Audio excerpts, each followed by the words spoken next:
Antes de empezar, estas historias que vas a escuchar están basadas en experiencias reales.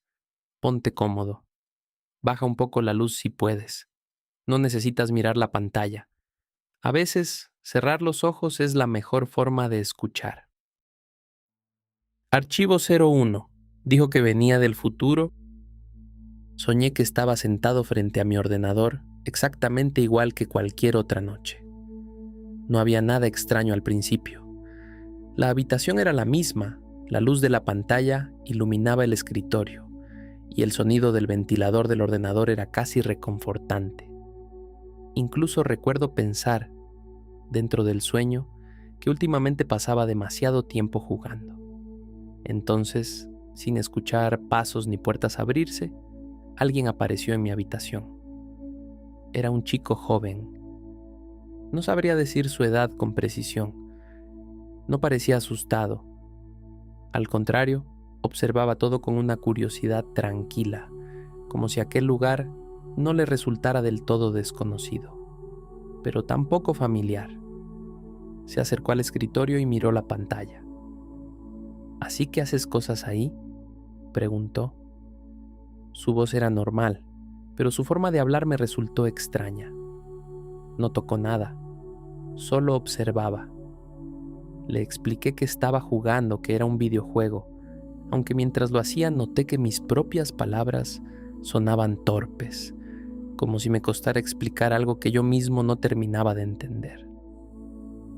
¿Qué clase de dispositivo es ese? ¿Es solo para jugar o sirve para más cosas? No parecía saber absolutamente nada de tecnología, ni siquiera reconocía el teclado. Eso fue lo que me hizo preguntarle casi sin pensarlo si venía del pasado. El chico sonrió, pero negó con la cabeza. No, dijo. Vengo del futuro. En el sueño, esa respuesta tenía sentido. No me sorprendí.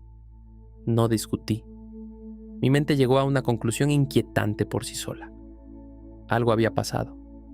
Algo lo suficientemente grave como para que el mundo que yo conocía dejara de existir. Sin ordenadores, sin pantallas, sin electricidad, como si la humanidad hubiese tenido que empezar de nuevo, desde cero. Y él venía de ese futuro. Quise enseñarle todo, le hablé de teléfonos, de internet, de cómo el mundo entero cabía dentro de aquella pantalla. Sentía una urgencia extraña, como si tuviera muy poco tiempo antes de que desapareciera. Pero cuanto más hablaba, más distante parecía. Su mirada ya no estaba en la pantalla, sino en mí, como si yo fuera lo verdaderamente extraño. Y entonces simplemente lo perdí. No se fue, no se despidió, solo dejó de estar allí. Desperté con una sensación incómoda en el pecho, no de miedo, de duda, porque durante unos segundos, antes de abrir los ojos del todo, no estaba seguro de si había sido un sueño o una visita. Archivo 02, esto no es real. Anoche tuve una pesadilla tan vívida que incluso ahora, mientras intento concentrarme en el trabajo, hay momentos en los que la realidad parece ligeramente fuera de lugar. Al principio no hubo nada extraño. Era uno de esos sueños que empiezan de forma difusa, sin contexto claro, solo una sensación de malestar, creciendo poco a poco. En el sueño estaba enfermo. No una enfermedad concreta, sino algo peor, una dolencia indefinida, debilitante, que parecía atacar mi propio cuerpo desde dentro. Sentía la piel arder, como si se reblandeciera, como si se derritiera lentamente. Había dolor, furúnculos, una incomodidad constante que no me dejaba estar quieto. Recuerdo temblar, recuerdo llorar. Y lo más inquietante era que, dentro del sueño, sabía que aquello no iba a mejorar. En algún punto mi pareja apareció. Me abrazó, me besó, me habló con una calma que contrastaba con el horror de lo que estaba sintiendo. Ese momento fue tan claro que aún puedo recordarlo con precisión. Su presencia me tranquilizó lo justo para que el sueño cambiara de escenario. De pronto estaba sentado en una cama completamente blanca. Las sábanas eran ásperas, frías al tacto.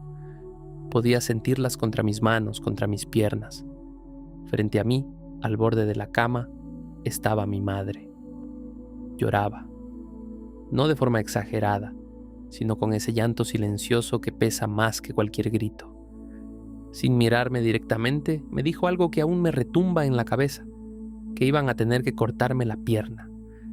Fue en ese instante cuando algo se rompió dentro del sueño. Una idea clara, nítida, se formó en mi mente. ¿Esto es real? ¿O estoy soñando? Lo extraño es que no hubo duda. Mi cerebro respondió de inmediato con una certeza absoluta. Por supuesto que era real. Y para reforzarlo, el sueño se volvió aún más detallado. Podía sentir el aire moviéndose suavemente en la habitación. Escuchaba un timbre lejano, quizás de un hospital. Todo tenía peso, textura, sonido. Nada parecía onírico. Entonces mi madre se giró hacia mí. Su rostro estaba destrozado, no herido, no deformado, sino deshaciéndose. La piel cayendo, derritiéndose, como si ya no pudiera sostener su propia forma. En ese momento sentí pánico, un miedo puro, instintivo. Grité que aquello no era real, que ella no era real. Las palabras salían temblorosas, desordenadas, como si mi voz tampoco me perteneciera. Lo último que recuerdo con claridad es verla acercarse a mí, sus manos viniendo hacia mi cuello, la presión, la sensación de que algo fundamental estaba a punto de romperse. Después desperté. Mi pareja estaba allí, abrazándome de verdad esta vez. Pero incluso ahora, con los ojos abiertos, hay momentos en los que me pregunto si aquella pregunta que me hice en el sueño sigue sin tener una respuesta del todo clara. Archivo 03, Ojos en la oscuridad. En septiembre de 2025 me desperté una noche convencido de que estaba teniendo otro episodio de parálisis del sueño. No era algo nuevo para mí. Ya había pasado por eso muchas veces antes. La sensación de estar consciente, pero sin poder mover el cuerpo, la respiración pesada, la habitación exactamente igual a como es en la vida real. Siempre era desagradable, pero predecible. Aquella vez, sin embargo, algo fue distinto desde el primer segundo. Todo parecía normal. Estaba tumbado en la cama, boca arriba, mirando hacia el rincón de la habitación que quedaba a mi derecha. La luz era la habitual, tenue, suficiente para distinguir los muebles y las sombras. Intenté moverme y no pude. Pensé, otra vez lo mismo, pero entonces lo vi. En el rincón donde la oscuridad era más densa, había algo que no encajaba. No tenía forma definida, ni brazos, ni piernas. No era una figura humana. Era simplemente negro. Un negro absoluto que parecía absorber la poca luz que había. Lo único que destacaba eran dos ojos blancos, apagados, sin brillo, pero claramente visibles. No se movían, solo estaban ahí, mirándome. El miedo que sentí no fue como en otros episodios. No era una incomodidad ni una ansiedad leve. Era terror puro, visceral. Intenté moverme para salir de la parálisis y de repente ocurrió algo que no debería haber pasado. Pude moverme, me incorporé, saqué las piernas de la cama, me puse de pie y el ser seguía allí. Eso fue lo que rompió cualquier sensación de estar soñando. Si podía moverme, si podía sentir el suelo bajo los pies, entonces aquello tenía que ser real. Entré en pánico. Di un paso hacia la puerta y, en ese momento, sentí que algo se desplazaba frente a mí. No lo vi moverse como una figura sólida. Fue más bien como si la oscuridad cambiara de lugar. Sentí que me agarraban los brazos. El contacto era frío, antinatural, como si me hubieran sumergido de golpe en agua helada. El frío me recorrió el cuerpo entero. Empecé a forcejear, a gritar sin pensar, con una desesperación que no reconocí como mía. Perdí el control por completo. Gritaba pidiendo ayuda, intentando soltarme, convencido de que había alguien dentro de mi habitación. La puerta se abrió de golpe. Un familiar entró, encendió la luz. El frío desapareció. La presión en mis brazos ya no estaba. El rincón estaba vacío. Más tarde supe que incluso un vecino había escuchado los gritos. Me quedé allí, temblando, incapaz de explicar lo que acababa de pasar. Había tenido parálisis del sueño antes, muchas veces, pero nunca algo así. Nunca había podido moverme. Nunca había sentido un contacto tan real.